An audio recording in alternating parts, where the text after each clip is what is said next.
जब धर्म की आड़ में मानवता को सूली पर टांग दिया जाता है तो बांग्लादेश से गाजा तक सवाल तो बनेंगे ही। नमस्कार दर्शकों। बांग्लादेश में एक हिंदू युवक की जिस बर्बरता से पहले पीटकर फिर पेड़ से लटकाकर और अंततः जिंदा जलाकर हत्या की गई, वह केवल एक शरीर का अंत नहीं था, यह उस भरोसे का अंत था जो एक इंसान दूसरे इंसान पर मानव प्रजाति के उत्पन्न होने के बाद से करता आ रहा है। नैनवा बूंदी की सड़कों पर जब बजरंग दल और विश्व हिंदू परिषद के कार्यकर्ताओं का आक्रोश दिखाई दिया तो केवल प्रदर्शन नहीं था, वह उस दर्द की चीख थी जो यह पूछ रही थी कि आखिर दो कब तक सत्ता की भूख और सांप्रदायिकता का नग्न नाच चलता रहेगा। ईश्वर ने जीवन दिया है, लेकिन राजनीति ने उसे वोट बैंक, बहुसंख्यक और अल्पसंख्यक के खेमों में बांट दिया है। बांग्लादेश की यह घटना साबित करती है कि जब सत्ता की भूख और धार्मिक कट्टरता का मिलन होता है तो उसका परिणाम एक राक्षसी व्यवस्था के रूप में सामने आता है।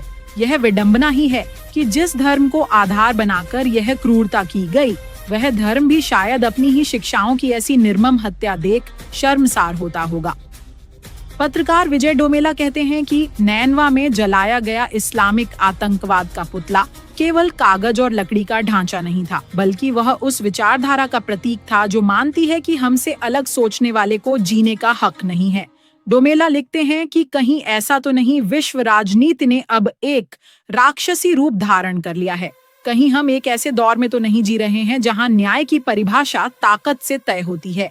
गाजा से ढाका तक भूगोल बदल जाता है, लेकिन पटकथा वही रहती है। कहीं बमों की बारिश में बचपन दफन हो रहा है तो कहीं पेड़ से लटकाकर इंसानियत जलाई जा रही है।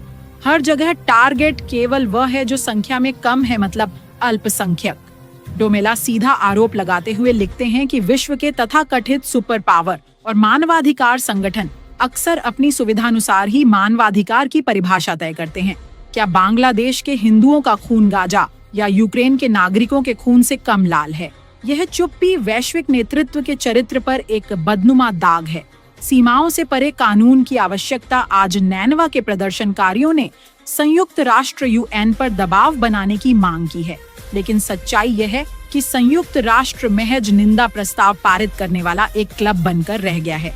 अंत में हमारे पत्रकार डोमेला लिखते हैं, आज जरूरत है कि विश्व नेतृत्व अपने राजनीतिक चश्मे उतारे और इंसान को इंसान की तरह देखे, वरना इतिहास लिखेगा कि जब मानवता कराह रही थी तब दुनिया की राजनीति अपने स्वार्थ की रोटियां सेकने में व्यस्त थी।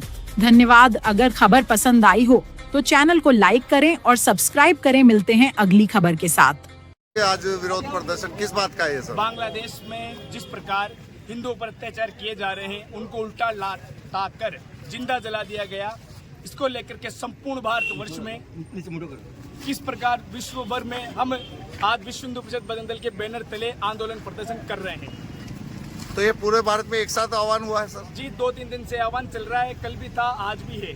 2 दिन में संपूर्ण भारतवर्ष के अंदर आंदोलन है कि हिंदुओं की सुरक्षा बांग्लादेश के अंदर करवाई जाए। अरावली खनन पे आपका क्या कहना है सर? जिस प्रकार अरावली खनन बहुत गलत है, क्योंकि अरावली प्रेरणादायी जीवनदायिनी है, तो सरकार इस पर प्रसंज्ञान लेना चाहिए।